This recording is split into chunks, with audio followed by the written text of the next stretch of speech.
जब मतभेद है तब शादी करे, इसका मतलब है। एक तो मैं शादी नहीं करो कहत रही हूँ और तू ही मन धर बांध के कर्जा करके वहाँ खर्चा करके शादी बर तैयार करे। अब मैं नहीं होता नहीं होते हैं तेल नहीं ले गो कथो तो कल मैं नहीं जहाँ बारात शादी कैंसल कर, वो दूल्ही अब्बर सुंदर हो तो कल एक सुंदर छोकरा खोददार हो जाओ।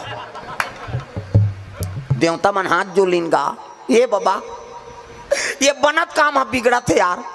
ये नहीं जही तो शादी नहीं हो, शादी नहीं हो तो लड़का नहीं आए, और लड़का नहीं आए तो मरे नहीं, वो नहीं मरही तो हम अलग दू चरही।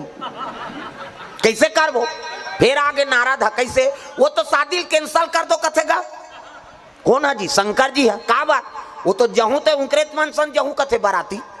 ऐसे कि शिव जी से शादी कैंसल कर दो कहा थे, विष्णु जी कथे देवता मन कैसनो करके बना महाराज नित मार के मारे हमार फोकला छाड़ दियो है नहीं, ओकरे शादी हो ओकरे लड़का ही ते होला मार ही।